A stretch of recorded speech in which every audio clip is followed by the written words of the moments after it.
Hello, everyone. This is Melissa from Gilda's Club Grand Rapids. I hope that this event finds you all well and safe at home today. It really is quite a beautiful day out there. The sun is shining. Today, I'm going to talk to you about self-care and how to feel better.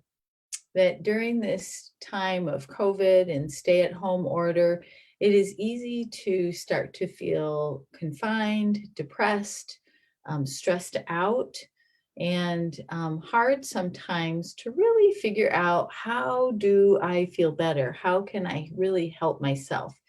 And this also reflects on, or includes, I should say, kids. Any children in your life who are either at home with you or that you're interfacing with, that if you're feeling those things of feeling stressed out, confined, irritable, discontent, good possibility that the littles in your life are also feeling like that. And some of your littles might be bigger, teenagers or young adults. And um, so these things are also good for them. So one of the first things is, what is self-care? What does that mean? You hear that a lot nowadays. People use the term self-care. You hear it a lot actually in commercials. They've used advertising, really picked up on that term and started using it. And eat this chocolate. It's self-care. Drink this wine. It's self-care. That kind of thing. So what is that truly self-care, and what is self-care? So we at Gilda's Club like to use a definition of self-care is choosing behaviors that help balance the effects of emotional and physical stressors. And right now we have both of those things, physical and emotional, and actually cultural stressors, because we're having to learn a whole new way of being in culture with one another and in relating to one another and the outside world. So that is it's all about balancing. Self-care really is. There's a difference between self-care, that balancing piece, and self-indulgence, which is usually feels good in the moment, is that eating that chocolate or something like that, but it doesn't necessarily last a really long time. And it might, in fact, add to the stressors. So, self-indulgence might be something that doesn't necessarily support balance, but might be over the edge. Eating a whole pack of chocolate, or overindulging in one particular activity, watching TV, overeating, over drinking, over purchasing, that kind of thing. Like if you really want to, you see a commercial and they say self-care is buying these, I'm going to say, you know, chocolate dipped strawberries for, $2 a strawberry. And I don't have the money to support something like that, but I think, oh, I need to do some self-care, and I purchase those, it's going to add to my stressors instead of take away. So I want to be able to focus my self-care on something that will help me to balance and really support my emotional and physical self, in moving forward in a healthy way. So I might have to think about with myself, is this self-indulgent or is this self-care? And really have to look at both of those things and see where it lays. And sometimes, once in a while, self-indulgence is important, but all the time it becomes then its own stressor. So self-care is helping us to find some sort of balance. We know that self-care can be hard. It can be very difficult to give yourself that time away. It can feel, especially if you're a caregiver and you tend to really focus on other people, hard to give yourself permission to really take that time. Um, sometimes it takes some creativity, and it definitely takes a little bit of energy to really do some self-care. So first of all, I want to give you permission. All of us at Gilda's Club give you permission to do one self-care a day, to really spend some time, 5 minutes, 2 minutes, whatever that is, just doing something that really supports you in a healthy way. Um, it could be very, very different for every person. What is self-care for me is not necessarily self-care for my neighbor or even my husband or my child. So it is individually focused. Um, so remember that. What might work for me doesn't work for someone else. And you might have to try a couple different things. Let's say today I'm really stressed out and I spend 5 minutes or 10 minutes meditating or sitting in quiet. And when I'm done, I still feel, let's see is a word that my family uses, meaning that I'm still agitated or I feel frustrated or discontent, just not quite fitting in my own skin.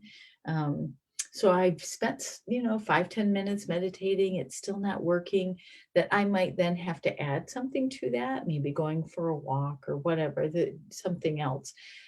So you might have to put two things together.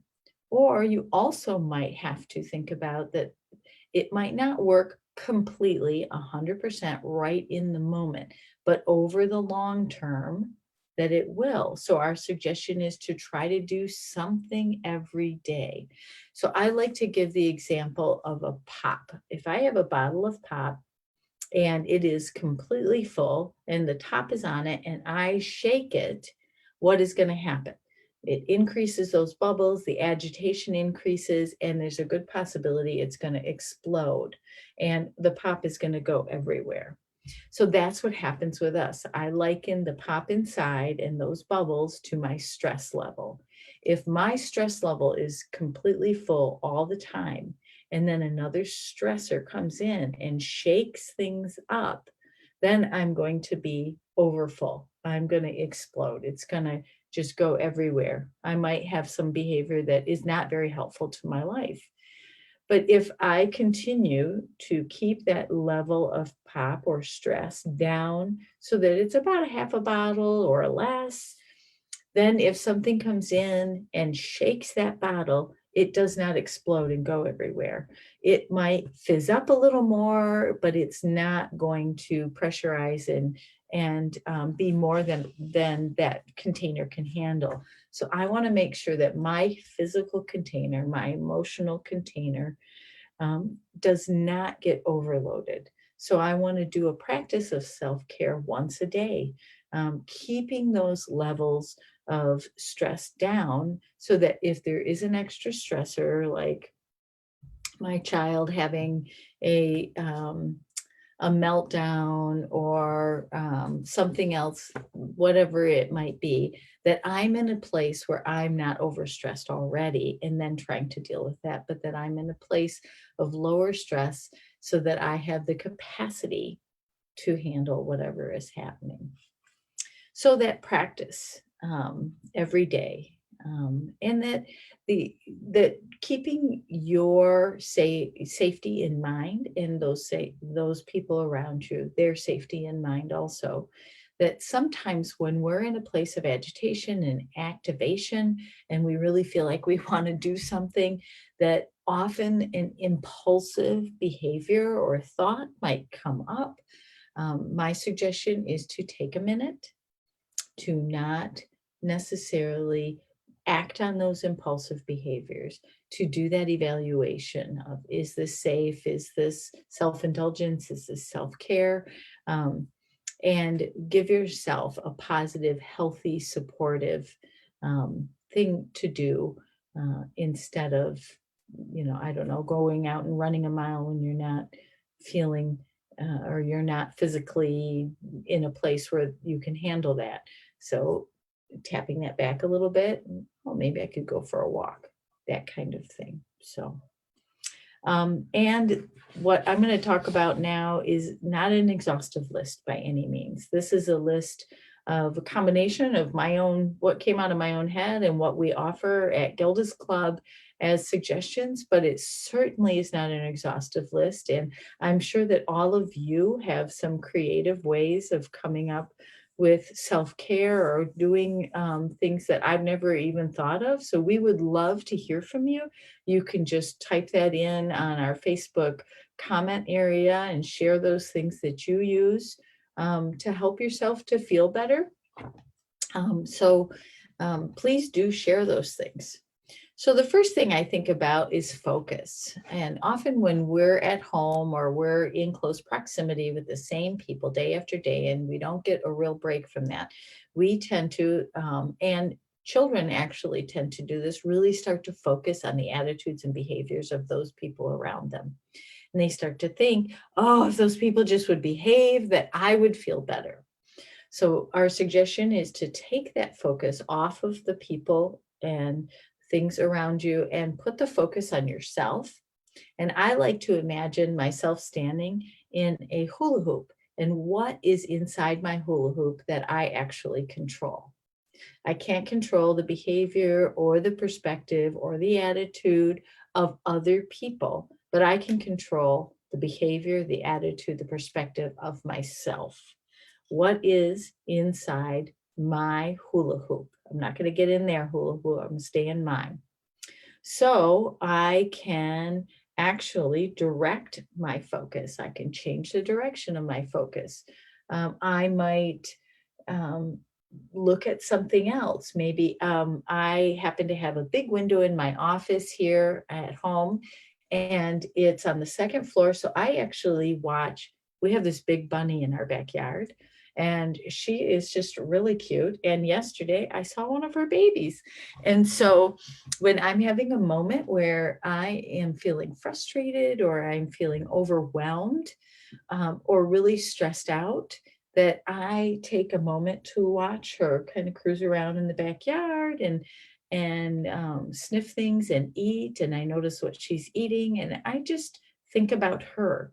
I change that focus of mine, and then I'm refreshed and I can come back for the moment, and it feels better for me to handle whatever I'm handling. So I can change what I'm looking at, what I'm thinking about. I can change my attitude. I can stop for a moment and think, okay, is this really about me? Is this about that person? How can I be helpful to them? I can shift that focus away from what is maybe feeling like a victim and start to feel more helpful in that for myself. I can decide when I need a break. And I can even, if I'm in a meeting, I can say, I need a break for a minute and I can go off screen. One of the things that I have done, I'm in a lot of Zoom meetings and I'm talking to a lot of people and listening a lot, is I have changed my setting to hide self-view. So I'm not constantly just looking at myself. I don't go to meetings in the real world looking at myself. I don't hold a mirror while I'm in a meeting. And sometimes that stresses me out a little bit. So that is a piece of self-care that I can control. It's within my hula hoop, and I can just turn that self-view off. And it's just like I'm in a regular meeting. And it really has shifted my perspective and my attitude about that. So that's just something small that you can do. You can remember something pleasant. I love this exercise. There's two parts to this exercise. One is remembering a place that you'd been or an experience that you had that you really enjoyed. I'm thinking right now about my trip to New Mexico. I might pick up some of the pictures that I took and look at those. I might talk to people that went with me and remember experiences I had.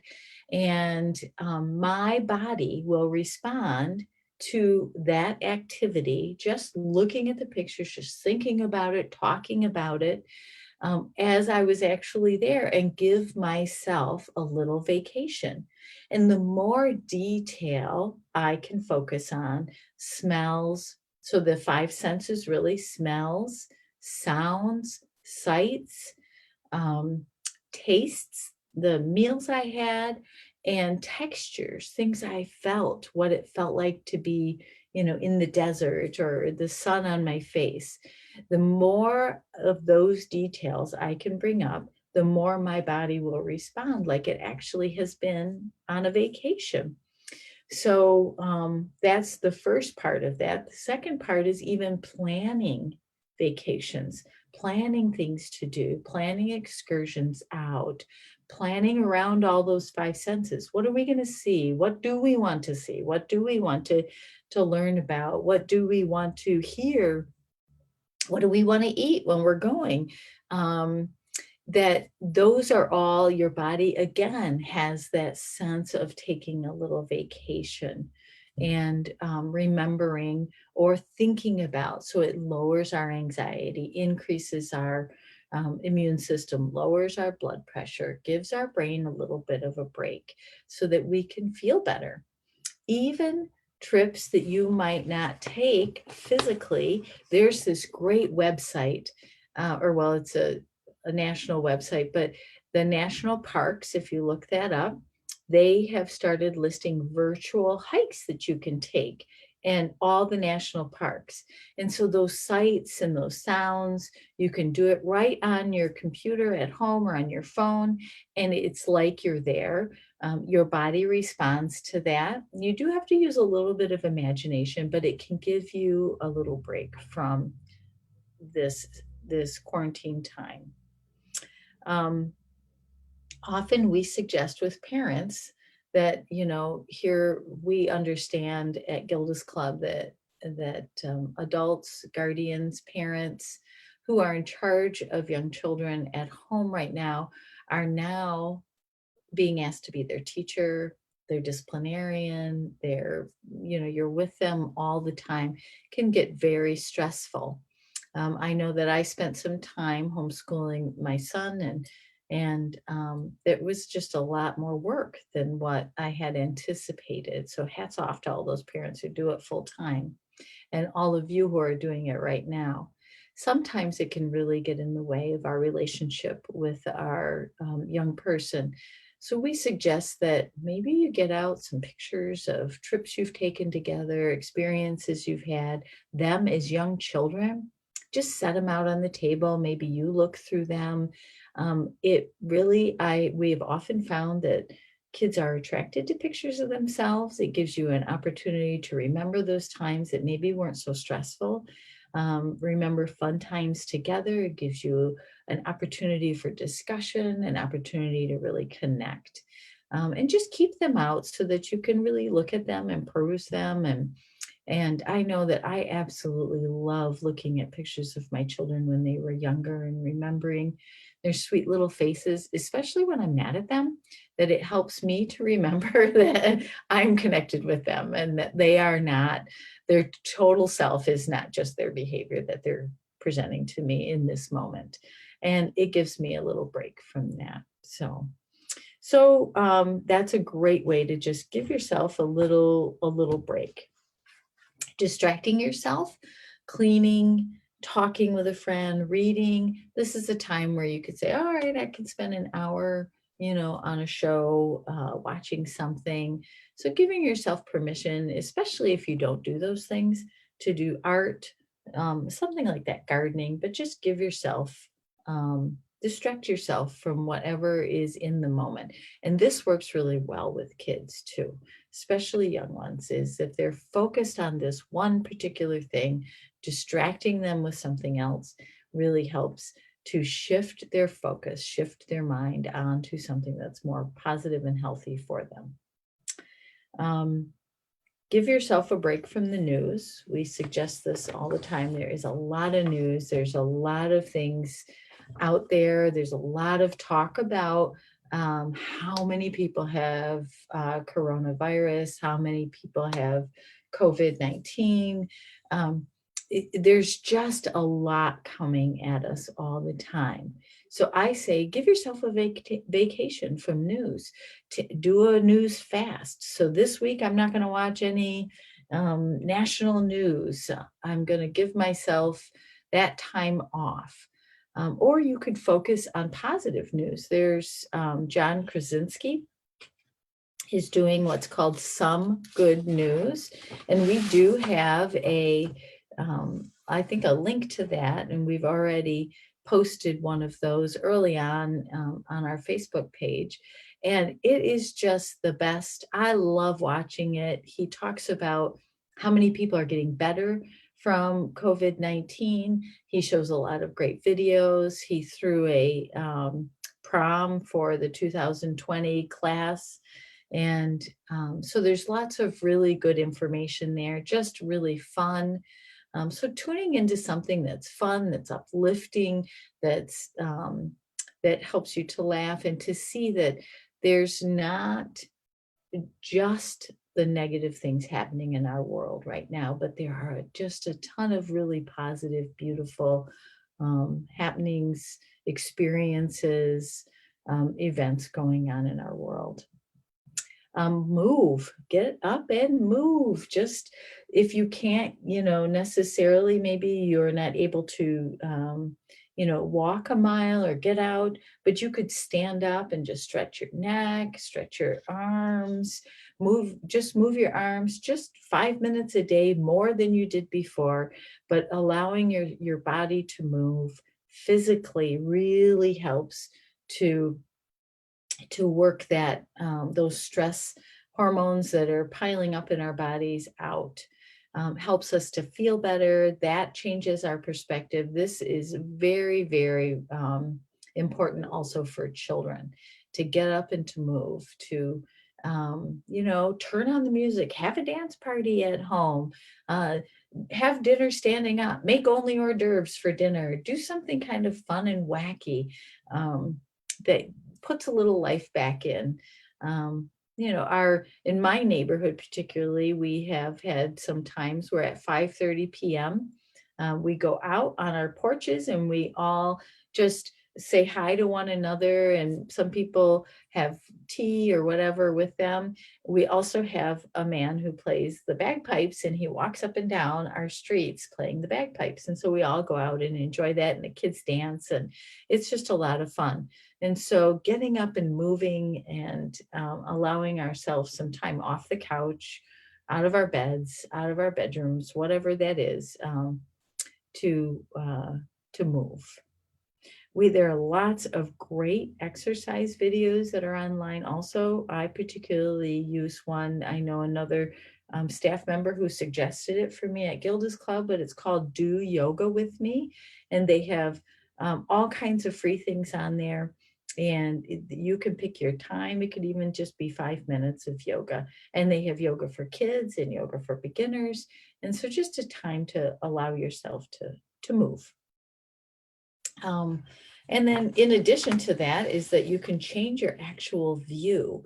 I might want to go to a different part of my house and look out a different window, look out a window I've never looked out before, go on a walk somewhere I have never walked before, down a street that I've always wanted to see that I haven't seen before. So really actually changing your physical view. Go for a drive somewhere that you've never been before. Look up at the sky, watch the clouds, or look down. Bring back that old watching those ants work that we used to do as kids, or a caterpillar crawl across the floor. So just, looking around, seeing different things from different points of view. So one of the things about self-care is also that sometimes it's not necessarily doing something different or something that isn't on our checklist.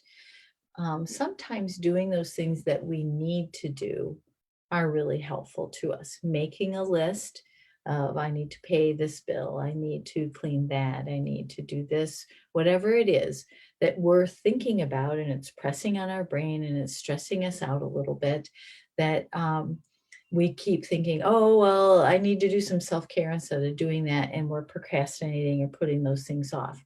Getting those things done is self-care. making sure that we do pay, whatever it is that is making that phone call that's pressing on us. The more we avoid it, the more it creates stress and pressure on us. So if you can get that done, it will help you to not be so stressed out. It will help you in that self-care. So making a checklist, checking those things off. If you are a person who is really focused on checklists, who is really driven by that, it has a lot of internal structure, my suggestion then is to give yourself some time off of your checklist. But if you're a person who has not as much internal structure and maybe avoids things like that, I would suggest more time um, taking care of your checklist. And we talked about this in the anxiety workshop, is that making lists of things that you actually did do that day is a piece of self-help or self-care, and really can help you to feel like, oh, I did do something today. I didn't really just sit around and do nothing, that I actually did make dinner for somebody. I helped this person get their laundry done, or whatever it might be. But give yourself kudos for the things that you actually have done, and reminding yourself, oh, okay, I have done those things. Um, so talking about how you feel is also really, really important. You can call us at Gilda's Club. We're happy to talk to you on the phone. We're open from 9 until 5 every day taking calls. We have virtual groups. We would love to have you in one of our groups and help you connect with other people who are experiencing either grief or a cancer experience, and give you an opportunity to talk about how that feels. It is really, really important. We feel very strongly about this, is that just sharing with one other person that you feel comfortable with or more, um, how you feel right now really is a big part of self-care. So connecting with those people you feel comfortable with, no feelings are right or wrong, but what we do with them is our responsibility. And if we let them fester, again, that pop bottle, all of those bubbles, it will explode. But once we're able to talk about them, able to connect with someone, give ourselves permission to have those feelings, give ourselves permission to deal with those feelings, that stress reduces. We also have to know that sometimes feelings are overwhelming, and sometimes they get away from us, and we might need some help to deal with them. We might not be able to deal with them all on our own. So we also have to know that if we're finding ourselves in extremes of staying in bed all day long, not wanting to talk to anyone, staying isolated, if we're finding ourselves doing anything to the extreme, that probably we're in a place where we need some help in dealing with our feelings. Especially in this time of isolation, we want people to stay connected. So if you're having any feelings or any thoughts at all about self-harm, hurting someone else, then it is a good idea to reach out.